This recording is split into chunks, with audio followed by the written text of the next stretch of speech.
Sadako and the Thousand Paper Cranes by Eleanor Kerr. Prologue. Sadako and the Thousand Paper Cranes is based on the life of a real little girl who lived in Japan from 1943 to 1955. She was in Hiroshima when the United States Air Force dropped an atom bomb on that city in an attempt to end World War II. 10 years later, she died as a result of radiation from the bomb.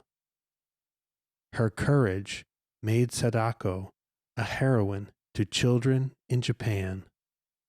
This is the story of Sadako. Chapter 1. Good Luck Signs. Sadako was born to be a runner. Her mother always said that Sadako had learned to run before she could walk. One morning in August 1954, Sadako ran outside into the street as soon as she was dressed. The morning sun of Japan touched brown highlights in her dark hair. There was not a speck of cloud in the blue sky. It was a good sign. Sadako was always on the lookout for good luck signs. Back in the house, her sister and two brothers were still sleeping on their bed quilts. She poked her big brother, Masahiro. "Get up, lazy bones," she said. "It's Peace Day." Masahiro groaned and yawned. He wanted to sleep as long as possible. But like most 14-year-old boys, he also loved to eat. When he sniffed the good smell of bean soup, Masahiro got up. Soon, Mitsue and Eiji were awake too. Sadako helped Eiji get dressed. He was 6, but he sometimes lost a sock or shirt. Afterward, Sadako folded the bed quilts. Her sister Mitsue, who was 9, helped put them away in the closet. Rushing like a whirlwind into the kitchen, Sadako cried, "Oh, Mother, I can hardly wait to go to the carnival. Can we please hurry with breakfast?" Her mother was busily slicing pickled radishes to serve with the rice and soup. She looked sternly at Sadako. "You are 11 years old and should know better," she scolded. "You must not call it a carnival. Every year on August 6th, we remember those who died when the atom bomb was dropped on our city. It is a memorial day." Mr. Sasaki came in from the back porch. "That's right," he said. "Sadako-chan, you must show respect. Your own grandmother was killed that awful day." "But I do respect Oba-chan," Sadako said. "I pray for her spirit every morning. It's just that I'm so happy today." "As a matter of fact, it's time for our prayers now," her father said. The Sasaki family gathered around the little altar shelf. Oba-chan's picture was there in a gold frame. Sadako looked at the ceiling and wondered if her grandmother's spirit was floating somewhere above the altar. "Sadako-chan," Mr. Sasaki said sharply. Sadako quickly bowed her head. She fidgeted and wriggled her bare toes while Mr. Sasaki spoke. He prayed that the spirit of their ancestors, were happy and peaceful. He gave thanks for his barber shop. He gave thanks for his fine children. And he prayed that his family would be protected from the atom bomb disease called leukemia.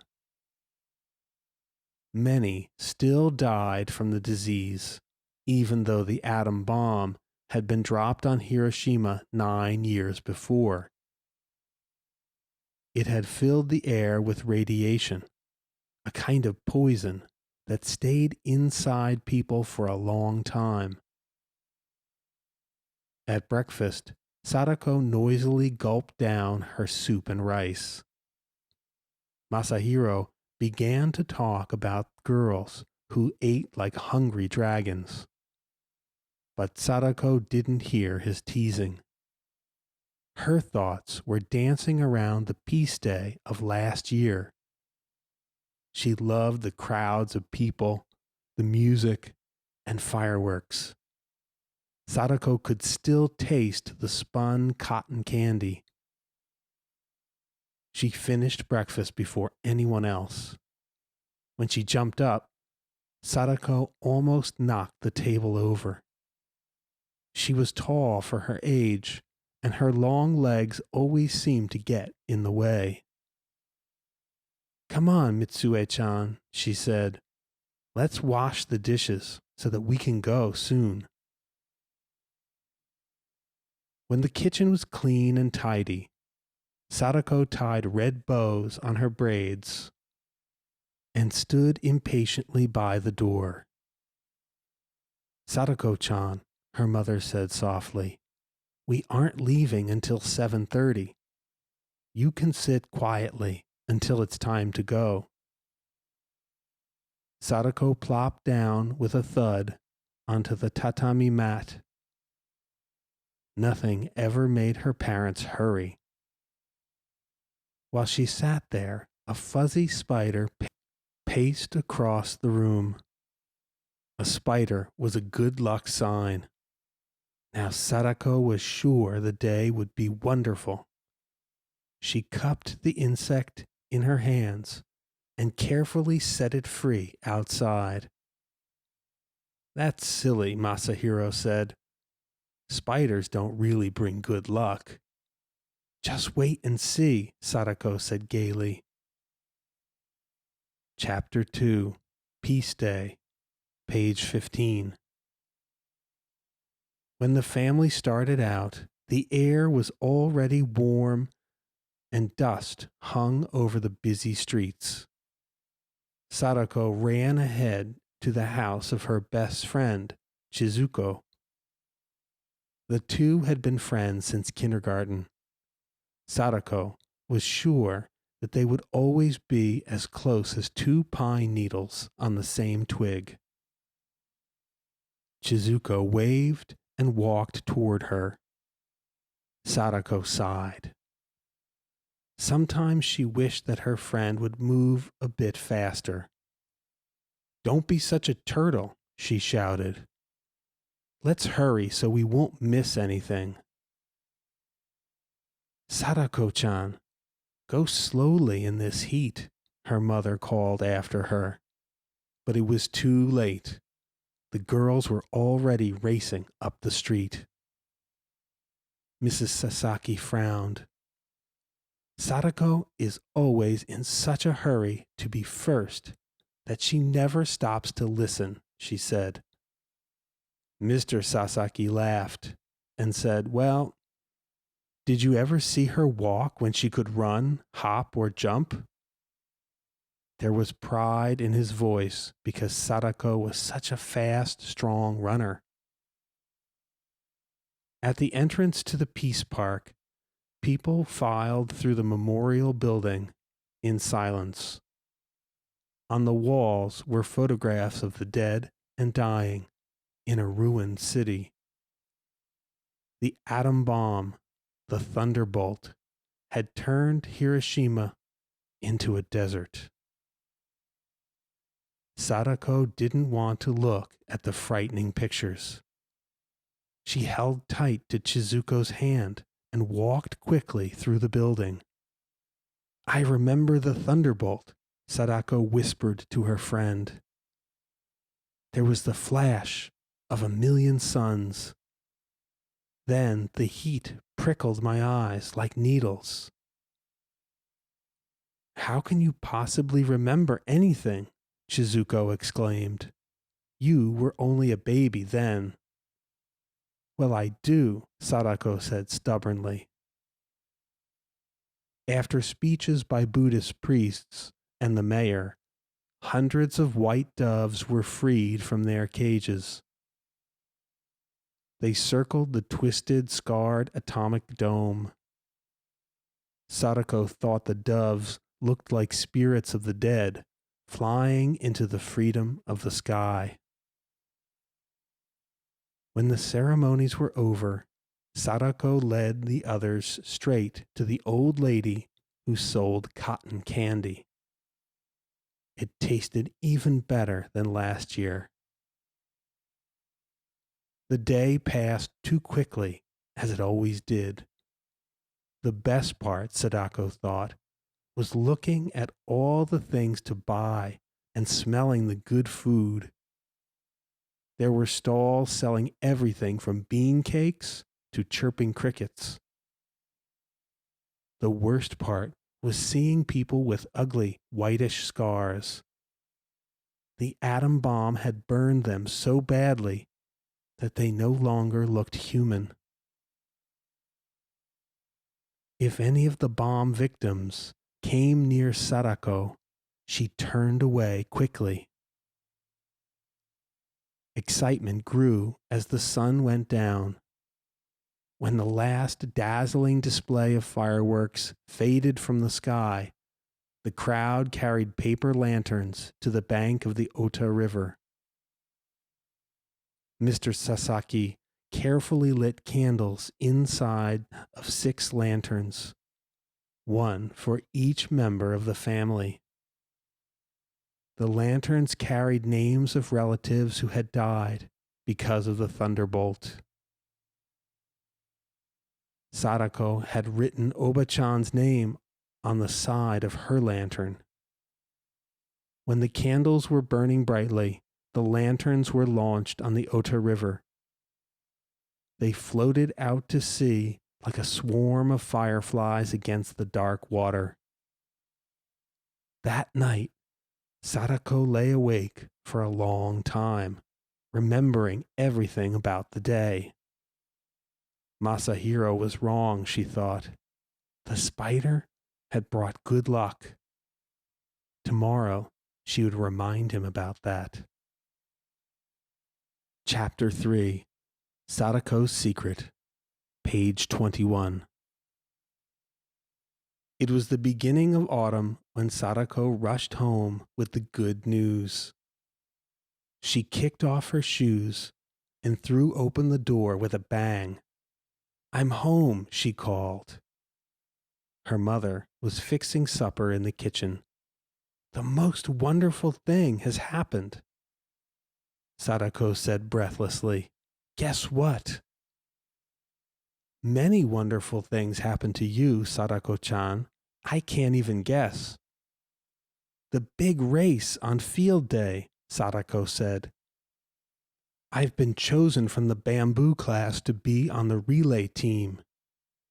She danced around the room, gaily swinging her school bag. Just think, if we win, I'll be sure to get on the team in junior high school next year. That was what Sadako wanted more than anything else. At supper, Mr. Sasaki made a long speech about family honor and pride. Even Masahiro was impressed.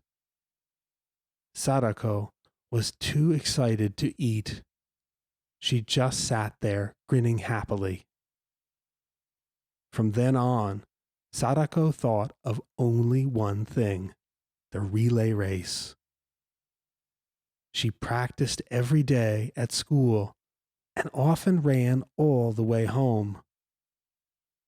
When Masahiro timed her with Mr. Sasaki's big watch, Sadako's speed surprised everyone. Maybe, she dreamed, I will be the best runner in the whole school. At last, the big day arrived. A crowd of parents, relatives, and friends gathered at the school to watch the sports event. Sadako was so nervous, she was afraid her legs wouldn't work at all. Members of the other team suddenly looked taller and stronger than her teammates. When Sadako told her mother how she felt, Mrs. Sasaki said, "Sadako-chan, it is natural to be a little bit afraid, but don't worry. When you get out there, you will run as fast as you can." Then it was time for the relay race. "Just do your best," Mr. Sasaki said, giving Sadako's hand a squeeze. "We'll be proud of you." The kind words from her parents made the knot in Sadako's stomach loosen. They love me no matter what, she thought. At the signal to start, Sadako forgot everything but the race. When it was her turn, she ran with all the strength she had. Sadako's heart was still thumping painfully against her ribs when the race was over. It was then that she first felt strange and dizzy. She scarcely heard someone cry, "Your team won!" The bamboo class surrounded Sadako, cheering and shouting. She shook her head a few times and the dizziness went away. All winter, Sadako tried to improve her running speed. To qualify for the racing team in junior high, she would have to practice every day. Sometimes, after a long run, the dizziness returned. Sadako decided not to tell her family about it. She tried to convince herself that it meant nothing, that the dizziness would go away. But it didn't. It got worse. Frightened, Sadako carried the secret inside her. She didn't even tell Chizuko, her best friend. On New Year's Eve, Sadako hoped she could magically wish away the dizzy spells. How perfect everything would be if she didn't have this secret. At midnight, she was in her cozy bed quilts when the temple bells began to chime. They were ringing out all the evils of the old year so that the new one would have a fine beginning. With each ring, Sadako drowsily made her special wish. The next morning, the Sasaki family joined crowds of people as they visited their shrines. Mrs. Sasaki looked beautiful in her best flowered silk kimono. "As soon as we can afford it, I'll buy a kimono for you," she promised Sadako. "A girl your age should have one." Sadako thanked her mother politely, but she didn't care about a kimono.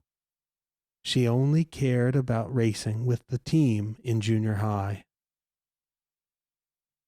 Amidst throngs of happy people, Sadako forgot her secret for a while.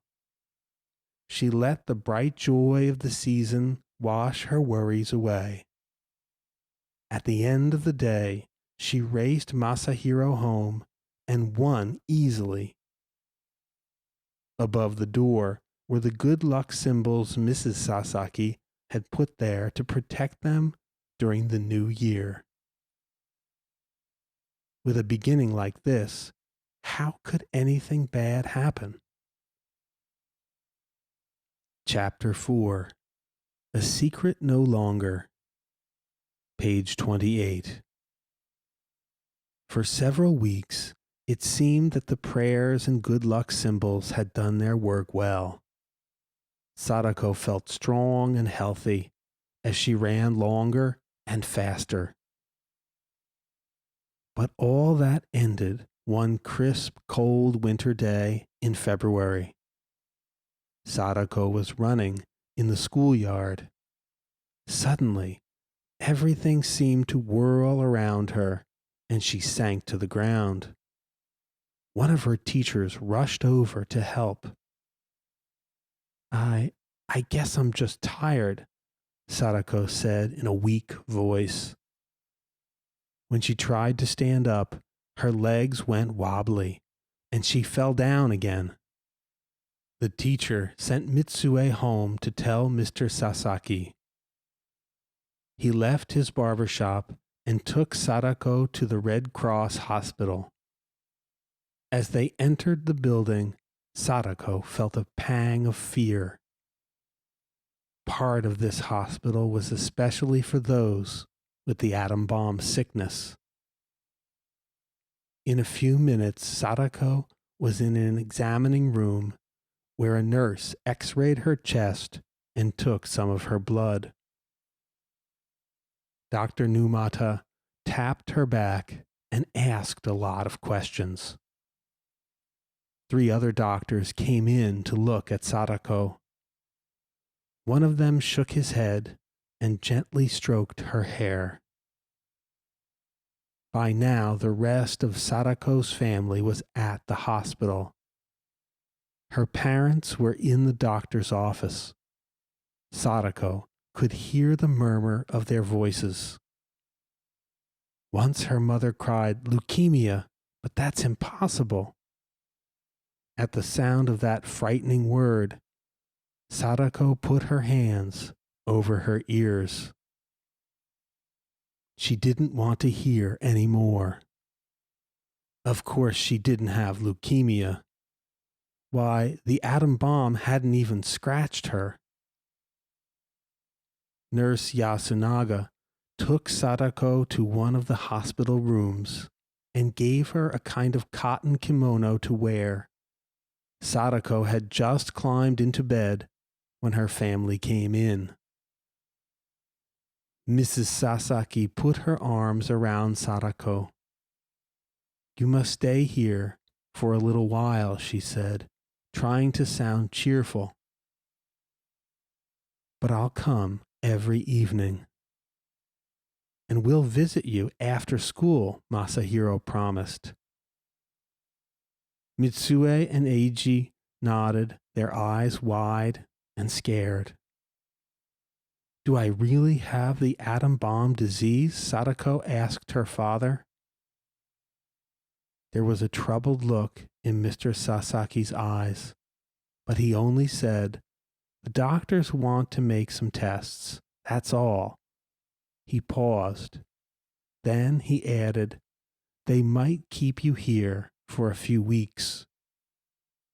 A few weeks? To Sadako, it sounded like years. She would miss graduation into junior high school. And even worse, she would not be part of the racing team. Sadako swallowed hard and tried not to cry. Mrs. Sasaki fussed over Sadako. She plumped the pillows and smoothed the bedspread. Mr. Sasaki cleared his throat. Is there anything you want?" he asked. Sadako shook her head. All she really wanted was to go home. But when? A cold lump of fear grew in her stomach. She had heard that many people who went into this hospital never came out. Later, Nurse Yasunaga sent the others away so that Sadako could rest. When she was alone, Sadako buried her face in the pillow and cried for a long time. She had never before felt so lonely and miserable. Chapter 5: The Golden Crane. The next morning, Sadako woke up slowly. She listened for the familiar sounds of her mother making breakfast. But there were only the new and different sounds of a hospital. Sadako sighed. She had hoped that yesterday was just a bad dream. It was even more real when Nurse Yasunaga came in to give her a shot. Getting shots is part of being in a hospital, the plump nurse said briskly. You'll get used to it. I just want the sickness to be over with, Sadako said unhappily, so I can go home. That afternoon, Chizuko was Sadako's first visitor.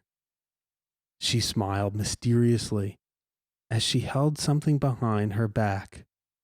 Shut your eyes, she said.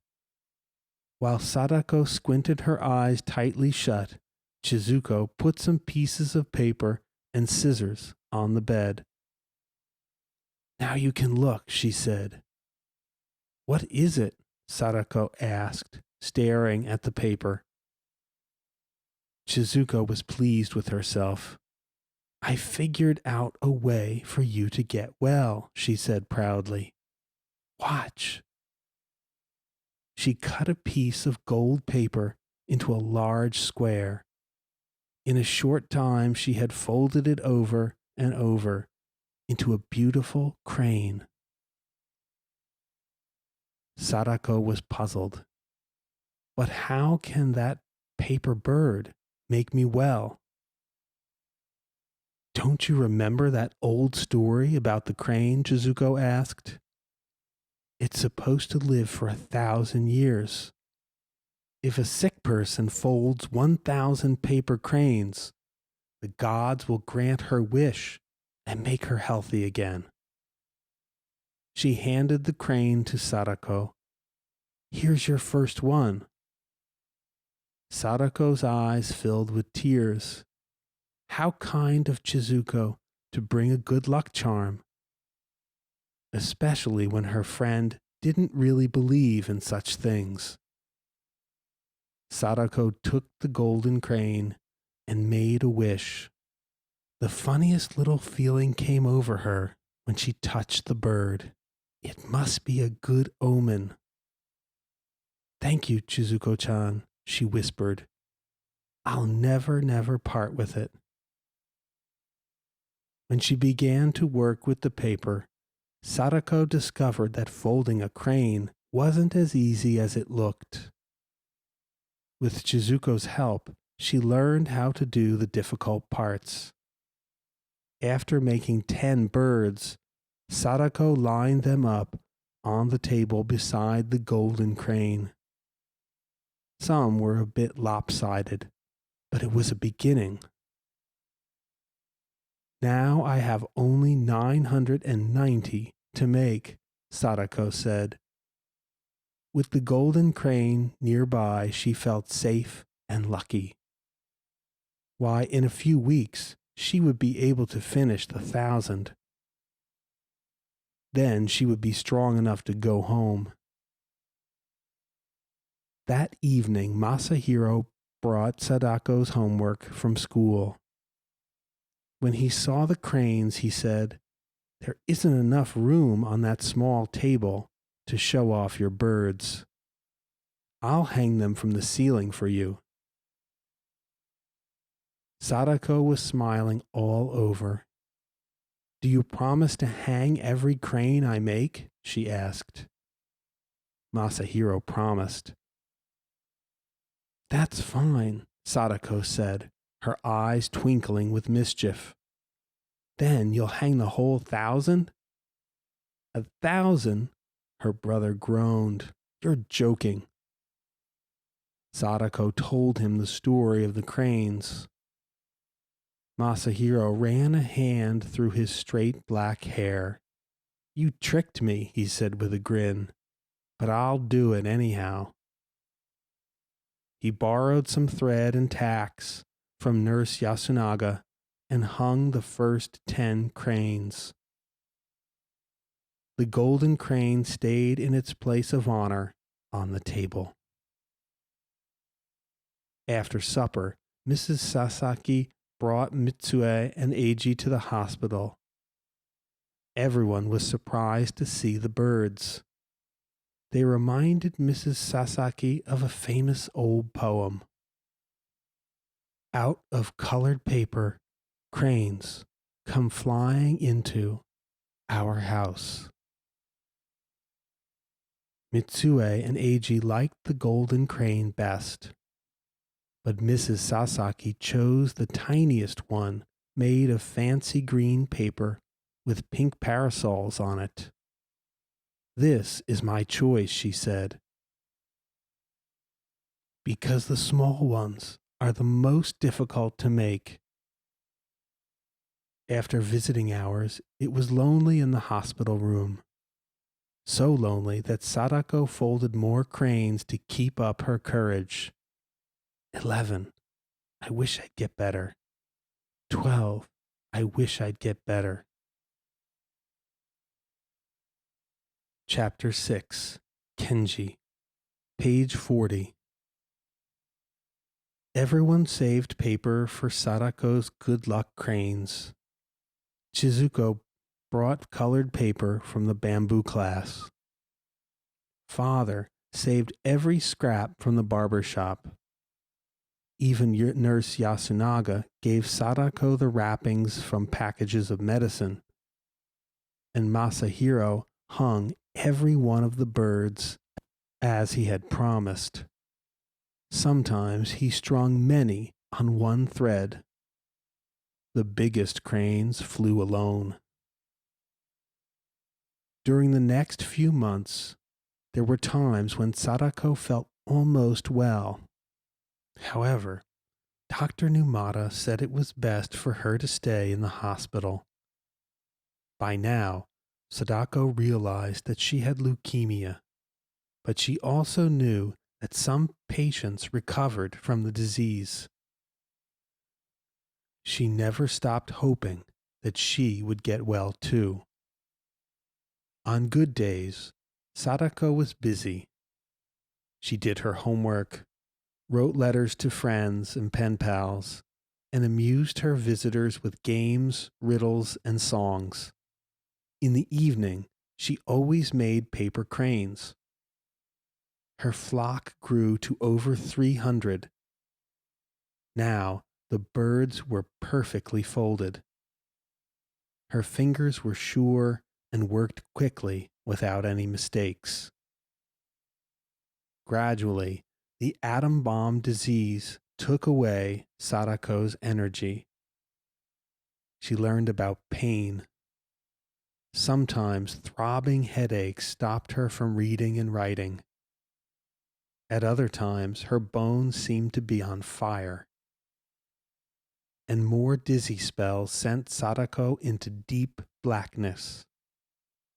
Often, she was too weak to do anything but sit by the window and look longingly out at the maple tree in the courtyard.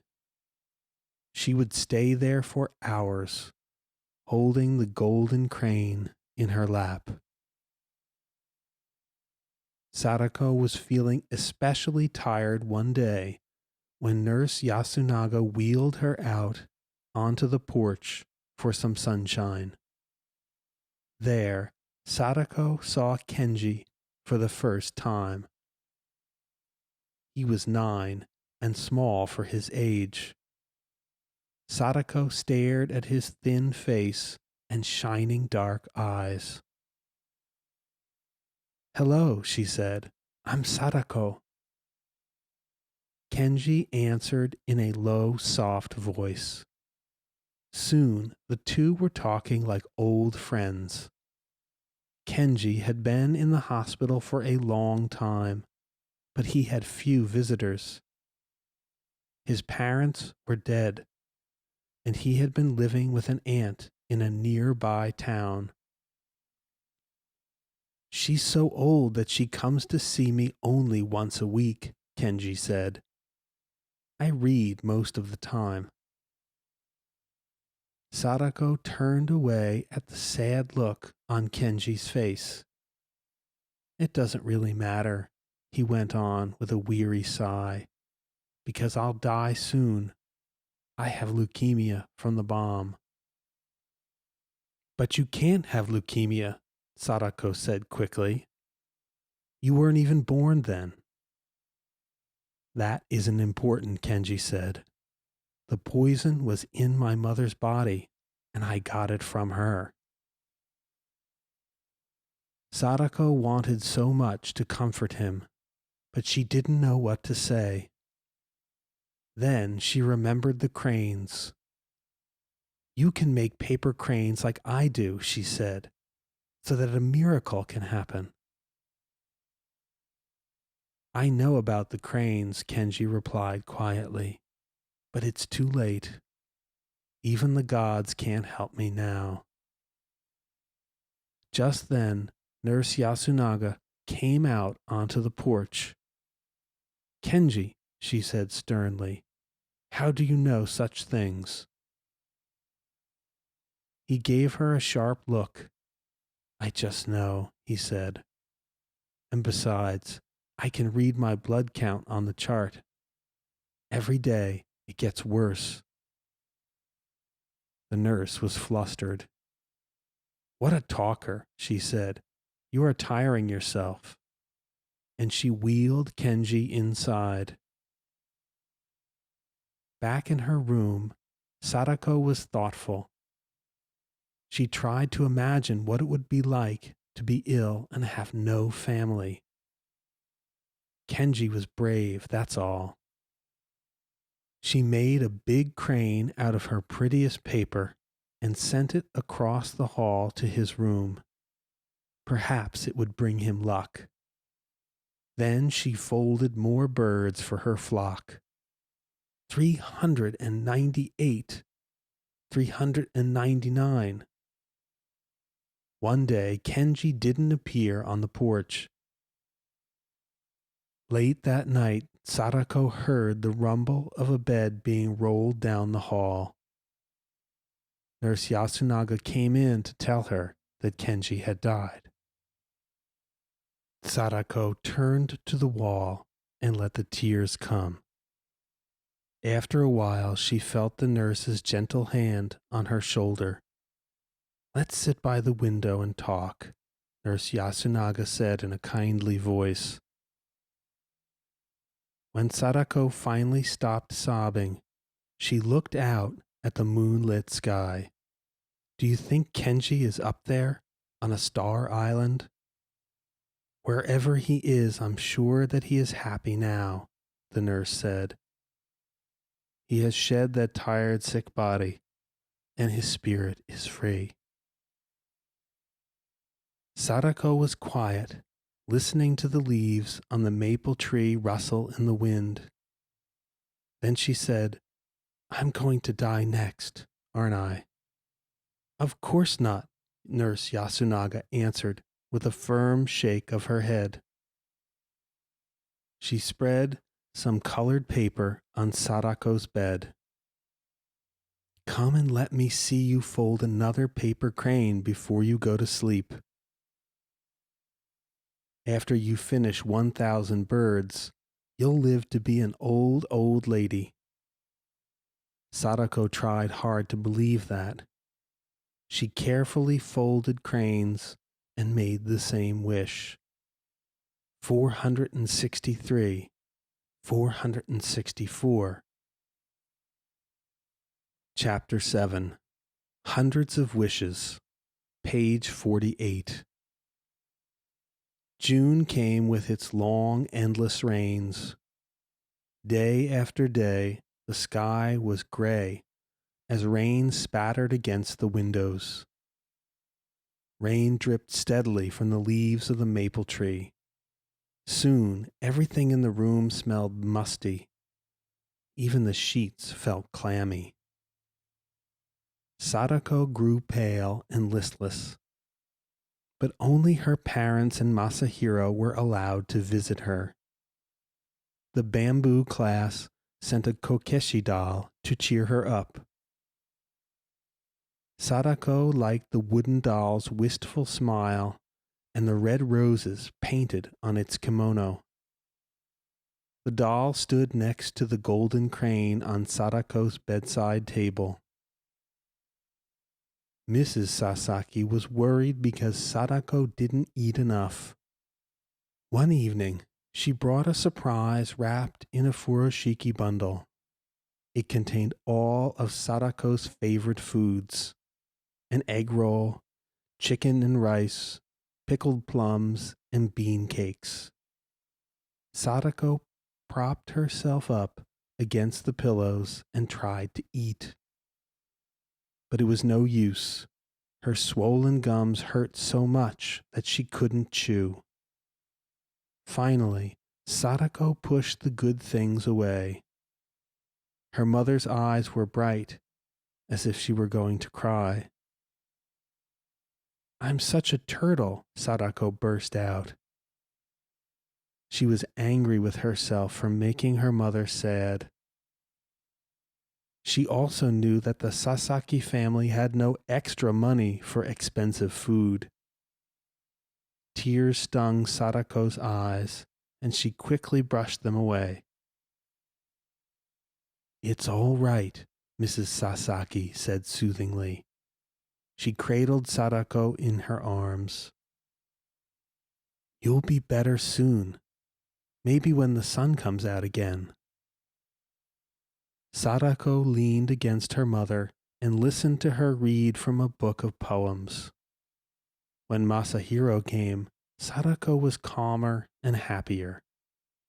He told her news from school and ate some of the special dinner.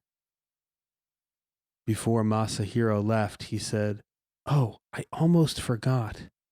Eiji sent you a present." He dug into his pocket and pulled out a crumpled piece of silver paper. "Here," he said, giving it to his sister. "Eiji said this is for another crane." Sadako sniffed the paper. It smells like candy," she said. "I hope the gods like chocolate." The three burst out laughing. It was the first time Sadako had laughed in days. It was a good sign. Perhaps the golden crane's magic was beginning to work. She smoothed out the paper and folded a bird. 541. But she was too tired to make more. Sadako stretched out on the bed and closed her eyes. As Mrs. Sasaki tiptoed out of the room, she whispered a poem she used to say when Sadako was little. "O flock of heavenly cranes, cover my child with your wings." Chapter 8. Last Days. Page 52. Near the end of July, it was warm and sunny. Sadako seemed to be getting better. "I'm over halfway to 1,000 cranes," she told Masahiro, "so something good is going to happen." And it did. Her appetite came back, and much of the pain went away. Dr. Numata was pleased with her progress and told Sadako she could go home for a visit.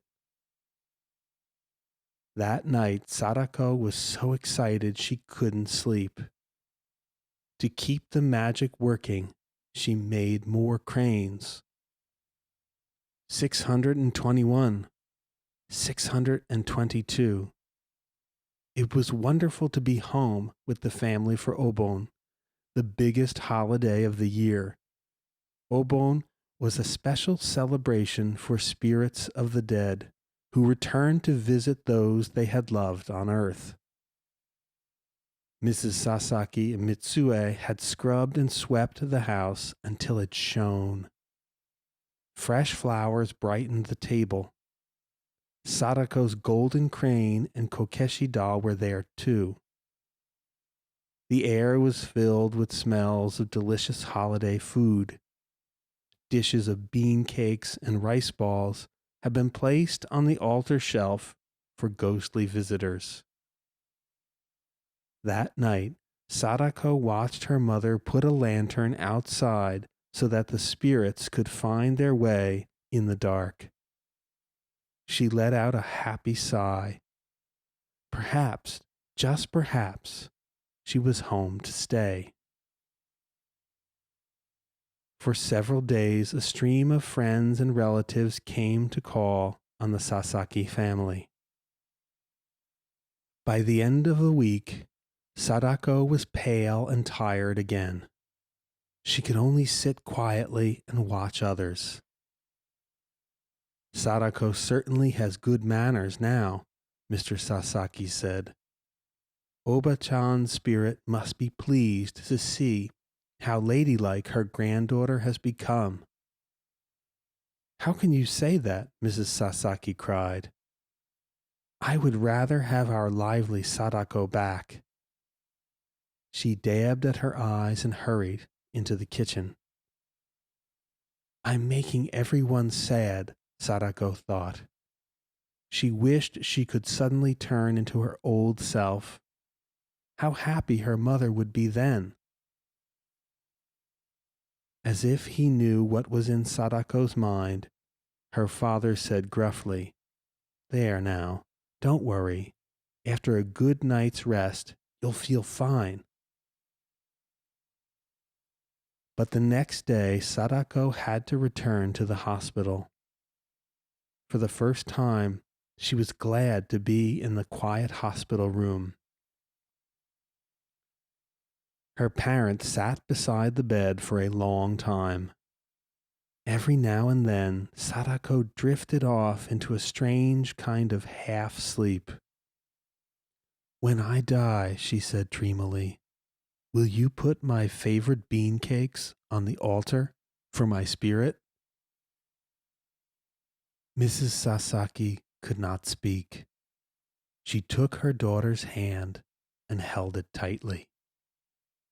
Hush, Mr. Sasaki said in a funny voice.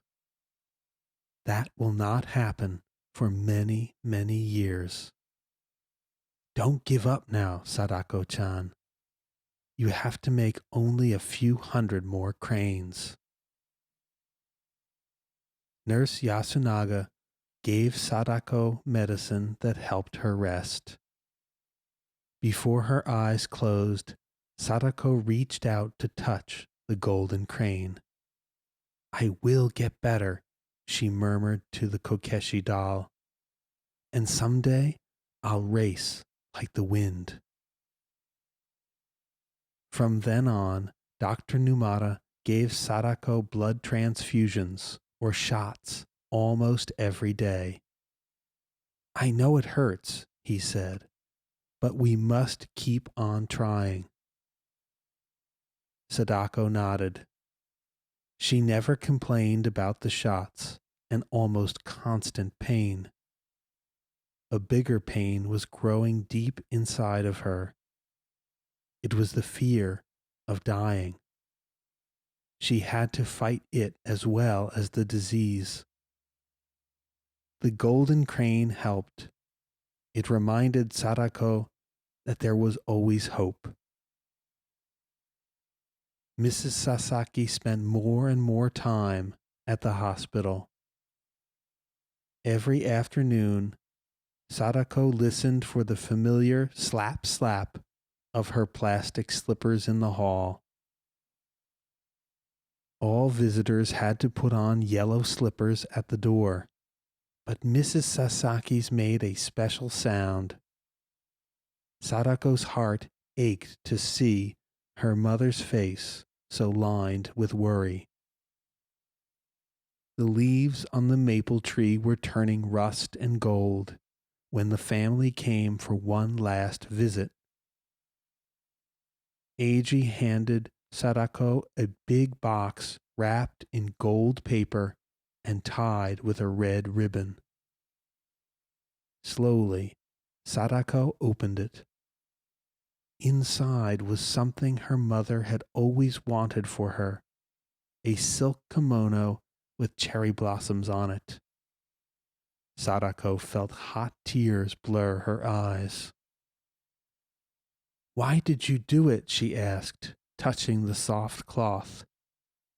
"I'll never be able to wear it, and silk costs so much money." "Sadako-chan," her father said gently, "your mother stayed up late last night to finish sewing it. Try it on for her." With a great effort, Sadako lifted herself out of the bed. Mrs. Sasaki helped her put on the kimono and tie the sash. Sadako was glad her swollen legs didn't show. Unsteadily, she limped across the room and sat in her chair by the window. Everyone agreed that she was like a princess in the kimono. At that moment, Chizuko came in. Dr. Numata had given her permission to visit for a short time. She stared at Sadako in surprise. "You look better in that outfit than in school clothes," she said. Everyone laughed, even Sadako. "Then I'll wear it to classes every day when I'm well again," she joked. Mitsue and Eiji giggled at the idea. For a little while, it was almost like the good times they used to have at home. They played word games and sang Sadako's favorite songs. Meanwhile, she sat stiffly in the chair, trying not to show the pain it caused her. But it was worth the pain. When her parents left, they looked almost cheerful. Before she went to sleep, Sadako managed to fold only one paper crane. 644. It was the last one she ever made. Chapter 9. Racing with the Wind. Page 60. As Sadako grew weaker, she thought more about death. Would she live on a heavenly mountain? Did it hurt to die? Or was it like falling asleep? If only I could forget about it, Sadako thought. But it was like trying to stop the rain from falling. As soon as she concentrated on something else, death crept back into her mind. Toward the middle of October, Sadako lost track of days and nights. Once, when she was awake, she saw her mother crying. "Don't cry," she begged. "Please don't cry." Sadako wanted to say more, but her mouth and tongue couldn't move. A tear slid down her cheek. She had brought her mother so much grief, and all Sadako could do now was make paper cranes and hope for a miracle. She fumbled with a piece of paper. Her fingers were too clumsy to fold it. "I can't even make a crane," she said to herself. "I've turned into a real turtle." Quickly, Sadako tried with all her strength to fold the paper before she was swept into darkness. It might have been minutes or hours later that Dr. Numata came in and felt Sadako's forehead. He gently took the paper out of her hands. She barely heard him say, "It's time to rest. You can make more birds tomorrow." Sadako gave a faint nod. Tomorrow. Tomorrow seems such a long way off.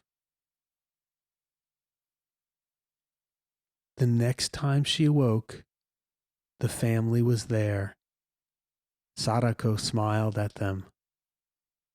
She was part of that warm, loving circle where she would always be. Nothing could ever change that.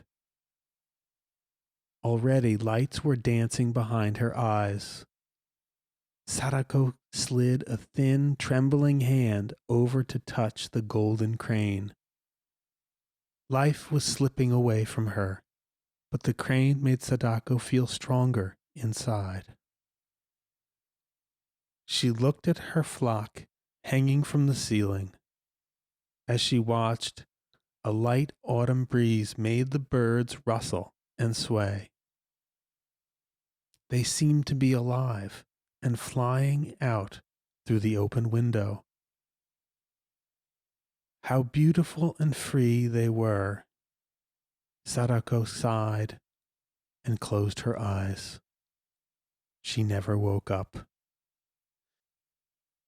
Epilogue.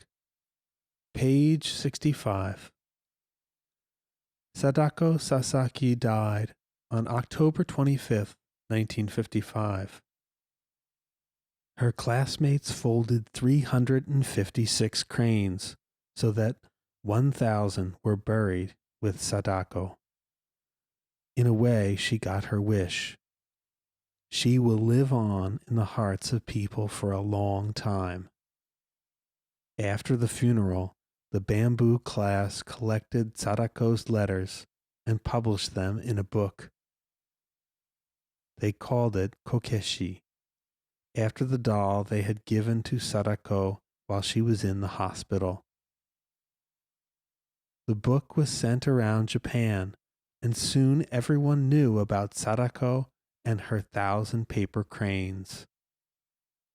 Sadako's friends began to dream of building a monument to her and all children who were killed by the atom bomb. Young people throughout the country helped collect money for the project. Finally, their dream came true. In 1958, the statue was unveiled in the Hiroshima Peace Park. There is Sadako standing on top of a granite mountain of paradise. She is holding a golden crane in outstretched hands. A folded crane club was organized in her honor. Members still place thousands of paper cranes beneath Sadako's statue on August 6th, Peace Day. They make a wish too. Their wish is engraved on the base of the statue. This is our cry. This is our prayer. Peace in the world. The end. Read on and try to make some of the paper cranes that Sadako made.